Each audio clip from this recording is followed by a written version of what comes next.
And our final guest this evening here at the Ice Cream Social is Conor McCabe. Conor is the Dairy Production Director for GSD. Conor was also involved in helping set all this up, so I've been really looking forward to this, Conor, and meeting you in person finally, right? We had some conversations virtually, but this is a treat. Give us a little bit of background and an overview of yourself. Sure, certainly, and we're so glad that Balcom is a partner with GSD and able to help put on this event and uplift what the work our students are doing. And it's thankful for partners like you and other sponsors we've had throughout this meeting that have really made it the most of the week for all of us here in Kansas City. A little bit about me: I'm originally from Oregon, West Coast. Originally, grew up on my family's. We had Christmas trees. Pumpkin farm growing up, and so Cows. no dairy cows, but my mom was a dairy princess, so you can say that the lineage started way before I was born. Nice. But I did hogs with 4-H, and then had that interest in animal science and went to Cornell, went clear across country, West Coast, East Coast. And there's a lot more dairy cows, of course, in upstate New York, and I started gaining more appreciation for that with Mike Van Amberg and Tom Overton doing research there. Continued on from that, did a master's degree at Purdue University with Jackie Borman, where I completed that in December 2020, working around tissue mobilization and transition cows. And then I've always all along had an interest in the environment, impact of cattle production. What is the true meaning of that? How can we reduce it? And what are some of our options out there? And so January 21, I started my PhD with Frank Mittlerner at UC Davis, and a lot of my research that I presented here this week was looking at what are different methane mitigation scenarios for California through 2030, and what impact does that truly have on climate, given methane's strong impact and warming ability, but it has a very short lifespan. And so understanding that, and that's what brings me here today. But I've helped and glad to have served as a GSD representative and member of the board over the last year. So, yeah. So speaking of that, what are the responsibilities of the Dairy Production Director? Yes. So we didn't define our roles too much over this last year. We kind of all played a part in making this event happen and come together. One piece I had in particular is representing the interest of those grad students who are coming from the production division. That is the larger of the two divisions we have here at ADSA between foods and production, and coming to the production meetings and giving the grad student input or report back on what we're doing. But one of the main things I took part in this planning for this meeting was for fundraising pieces and talking to different industry groups and acquiring funds so we could increase the networking opportunities for our students, help lower that cost, and really help them make the most of their time here in Kansas City, because those relationships that we form right now, they're gonna go real far, because this industry is so very tight knit, and we think it's a lot of fun here coming.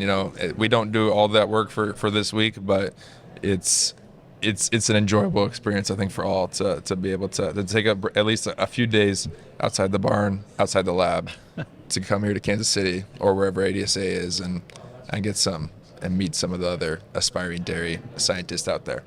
So when does your term as a Dairy Production Director end? So that will probably be tomorrow. Tomorrow is the end of it. So I am coming up on the end of my sunset ride into as the term as production director. But I just found out about 6 hours ago that my time on the board will not be ending, as I will be continuing on as ADSA GSD Vice President. Oh, nice. Congratulations. Thank you. For this next year, and that'll be continuing on to a 2-year term as president. So you haven't seen the last of me.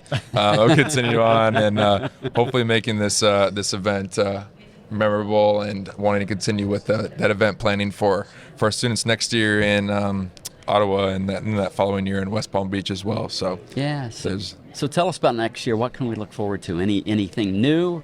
Certainly. So we'll be going to Ottawa. So that's definitely, I think, the first time ADSA has been outside the U.S. in quite a few years, and so we're hoping that as people are getting more used to traveling, be close to the Northeast, easier for some schools, and a little bit more difficult for others. One event that ADSA has been doing a lot of strategic planning throughout this meeting and throughout this last year. Of course, I haven't been at the heart of it, but I'll be getting more involved.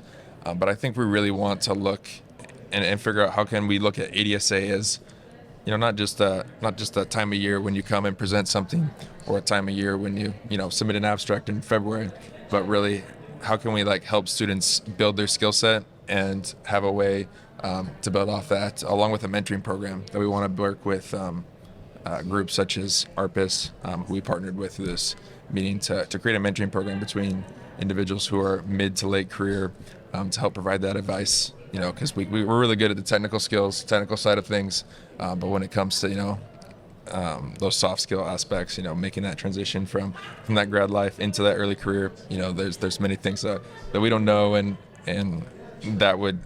those kind of opportunities and having those relationships, I think would help a lot. So that's something that I'm hoping to help put together or add a little bit of what I would like to do in this next year.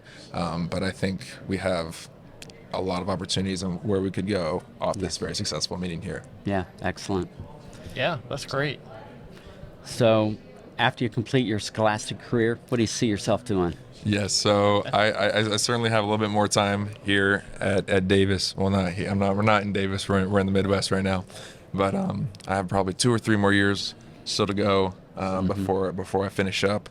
But given my background in technical and looking at environmental impact of dairy, what we can do to reduce said emissions, I see myself in being.